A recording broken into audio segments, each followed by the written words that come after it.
د سرکل تخبیر D S P Mohammad बशीर खान यूसफजई په पुलिस थाना शेरगढ़ کې یو هنګامي پریس کانفرنس ته وینا وکړه। په دې موقع باندې د سره د पुलिस थाने शेरगढ़ د انویسټیګیشن انچارج انسپکټر قیوم خان او ایس ایچ او عبدالسلام خان هم موجود وو। د وی چې د 1300 ورځو راځي د شیرګړ پولیس تانه د مختلفو مقاماتو نه د موټر سایکلو د غلاګانو اطلاعات راتلل شروع شوي وو۔ د زیاته کړه چې د سپتمبر په 15مه نیټه باندې د اسلام آباد د اوسیدونکو عبد الله زوی عثمان په پولیس تانه شیرګړ کې د خپل موټر سایکل د غلا ریپورت درج کړ۔ D P O مردان ډاکټر زاهد الله د دې ریپورت د اندراج په سختۍ سره نوټس واخیسته او زما په نگرانۍ کې د دریو پولیسو افسرانو یو جاینټ انویسټیګیشن ټیم جوړ کړ۔ دغه ټیم د پېښورانه مهارت سره د تفتیش په ذریعہ باندې د موټر سایکلو د غلو د منظم ګروپ سرغونه د ګلو شاه د خیسته رحمان زوی عبد الله گرفتار کړ۔ دغه رنګي پولیس د په نشاندهی باندې 11 موټر سایکل او د یو خرڅ شوی موټر سایکل قیمت 15,000 روپۍ برآمد کړي۔ کتونکو راځي چې وګورو مخکې د D S P دا پریس کانفرنس۔ بسم الله من الشیطان الرجیم بسم الله الرحمن الرحیم بشیر یوسفزئی زمان نے تخبیر سرکل D S P ما سره قیوم خان انسپکټر نو انچارج انویسټیګیشن شیرګړ عبدالسلام خان ایس ایچ او شیرګړ په 27/9/2020 باندې محمد عثمان ولد عبد الله سکنا اسلام آباد محله شیرګړ د شیرګړ بازار نه د خپل موټر سایکل یونیک 70 نمبر یې 8387 مردان د دې د روپیزو ریپورټ کو پتانا کی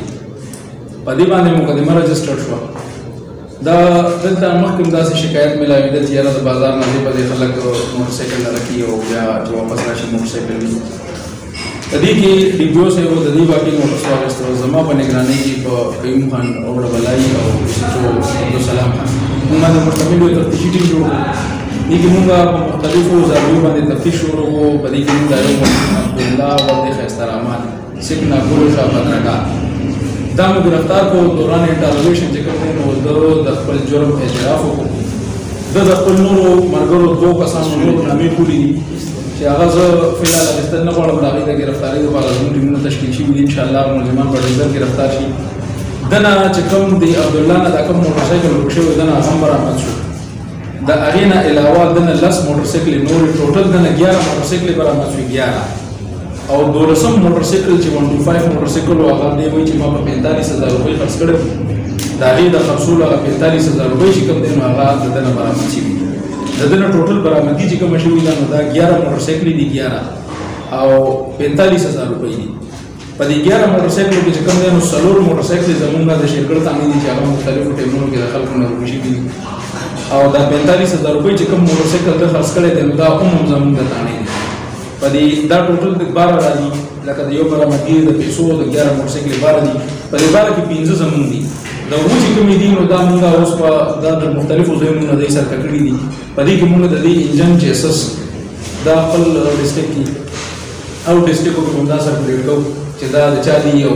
چا نه سره کشي د بیا په فردر هغه کې هغه کار کوو۔ دلته زه د دې میډیا توسط سره یو خبره کول غواړم دا به ما زه دې کې د کسټمر ټارګټ په دې کې زیات غفلت زمونږ دی زیات موټر سایکل دي داسې بوتلې چې موږ کولوبري لاکو کنه لګو یا داسې پکې بوتلې دي لکه دې کې دا یو موټر سایکل د نن ریکور شو هغه نه ورکول سٹارټ پرې کړی چې په کې د موټر سایکل پرې کړی نو زه د عوامو ته دا ریکوست کوم مهرباني وکړئ غلطه موقع مه ورکوئ نن سبا خپل ځان سیف کړئ حالات داسې دي د ګراني دا او حالات داسې دي چې لکه خلک ډېر اخري حد ته تللي دي مهرباني وکړئ مه ورکوئ خلکو له داسې موقع خپل ځانونه خپل چې کوم ستاسو څیزونه دي دا سیف کړئ چې د داسې قسم واقعو ته دا وشي مهرباني